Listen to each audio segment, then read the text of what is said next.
Hello student, आप लोग कैसे हैं। हम आशा करते हैं आप लोग बहुत ही अच्छे होंगे। आज हम बिहार बोर्ड और सीबीएसई बोर्ड के लिए कुछ महत्वपूर्ण क्वेश्चंस लाए हैं जो कि हिस्ट्री चैप्टर 1 से हैं। हम आज 20 क्वेश्चंस सॉल्व करेंगे बिहार बोर्ड और सीबीएसई बोर्ड के क्वेश्चंस को। आइए हम इस क्वेश्चन को सॉल्व करते हैं। तो हमारा पहला क्वेश्चन है, रक्त और लौह की नीति का अवलंबन किसने किया था। तो हम इसका ऑप्शन सी मारेंगे। इसका ऑप्शन क्या होगा? ऑप्शन सी होगा, बिस्मार्क ने। इसी तरह क्वेश्चन 2 देखते हैं। हम क्या देखते हैं? क्वेश्चन 2 देखते हैं, यूरोप वासियों के लिए किस देश का साहित्य का ज्ञान प्रेरणा स्रोत रहा। तो यूनान। किसके लिए? यूनान के लिए या यूनानियों के लिए यह सबसे अधिक प्रेरणा स्रोत रहा। फिर इसी तरह हम क्वेश्चन 3 देखते हैं, फ्रैंकफर्ट की संधि कब हुई थी। तो फ्रैंकफर्ट की संधि 1871 में हुई थी। फ्रैंकफर्ट की संधि कब हुई थी? 1871 में हुई थी। इसी तरह हम क्वेश्चन 4 को देखते हैं, किस युद्ध के बाद जर्मनी का एकीकरण पूरा हुआ था। किस युद्ध के बाद जर्मनी का एकीकरण पूरा हुआ था? तो सीडान के युद्ध के बाद जर्मनी का एकीकरण पूरा हुआ था। किस युद्ध के बाद? सीडान के युद्ध के बाद जर्मनी का एकीकरण पूरा हुआ था। इसी तरह हम क्वेश्चन 5 को देखते हैं। क्वेश्चन 5 में है, यंग यूरोप के संस्थापक किसने किया था। मतलब यंग यूरोप की स्थापना किसने किया था। तो हम जानते हैं यंग यूरोप की स्थापना मेजनी ने किया था। किसने किया था? मेजनी ने किया था। यंग यूरोप की स्थापना मेजनी ने किया था। इसी तरह हम क्वेश्चन 6 बनाते हैं, यंग इटली की स्थापना किसने की थी। यंग इटली की स्थापना किसने की थी? तो यंग इटली की स्थापना मेजनी ने की थी। यंग इटली की स्थापना मेजनी ने किया था। इसी तरह हम देखते हैं क्वेश्चन नंबर 7, सीडान का युद्ध कब हुआ था। तो सीडान का युद्ध 1870 में हुआ था। सीडान का युद्ध कब हुआ था? 1870 में हुआ था।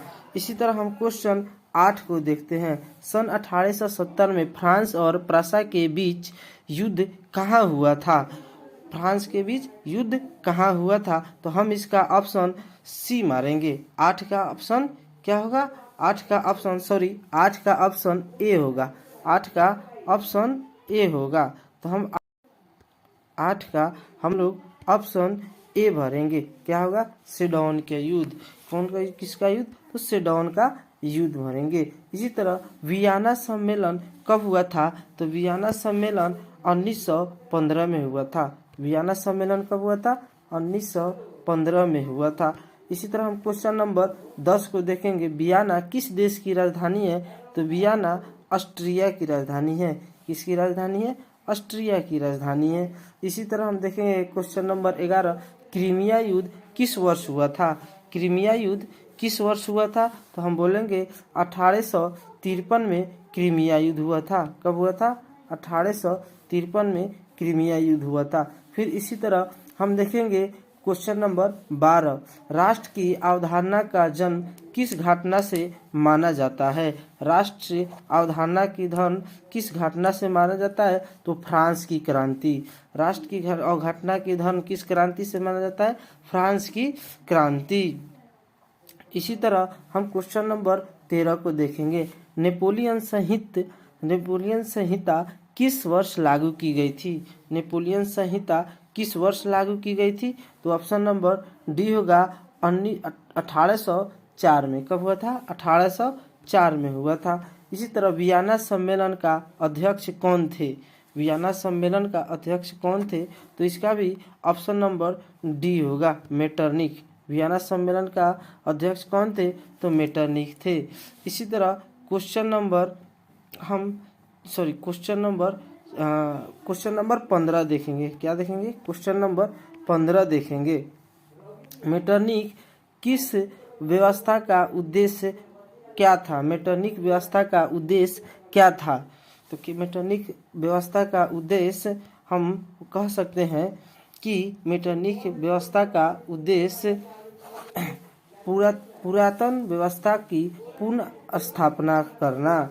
पुरातन व्यवस्था की पुनः स्थापना करना। इसी तरह हम क्वेश्चन नंबर 16 देखेंगे, काउंट काबूर की मृत्यु किस वर्ष हुई थी। काउंट कबीर की मृत्यु किस वर्ष हुई थी? तो 1800 हम बोल सकते हैं 66 में। काउंट कबीर की मृत्यु कब हुई थी? 1816 में। काउंट कबीर की मृत्यु कब हुई थी? 1816 में।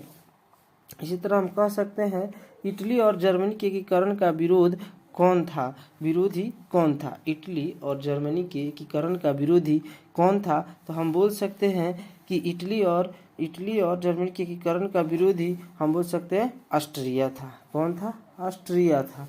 ठीक है। इसी तरह हम देखेंगे लाल कुर्ती का गठन किसने किया था? लाल कुर्ती का गठन किसने किया था? तो लाल कुर्ती का गठन गैरिबाल्डी ने किया था। लाल कुर्ती का गठन गैरिबाल्डी ने किया था। इसी तरह हम क्वेश्चन नंबर 9 देखेंगे। क्या देखेंगे? क्वेश्चन नंबर 19 देखेंगे। क्वेश्चन नंबर 19 देखेंगे। ठीक है। तो क्वेश्चन नंबर 19 है, जर्मनी का एकीकरण किस वर्ष हुआ था? जर्मनी का एकीकरण किस वर्ष हुआ था? तो जर्मनी का एकीकरण 1871 में हुआ था। जर्मनी का एकीकरण 1871 में हुआ था। लास्ट और अंतिम क्वेश्चन है, जोलवेराइन का संघ की स्थापना किस वर्ष हुई थी? जोलवेराइन संघ की स्थापना किस वर्ष हुई थी? तो हम बोल सकते हैं इसका ऑप्शन नंबर सी होगा 1834 में। क्या होगा? 1834 में होगा।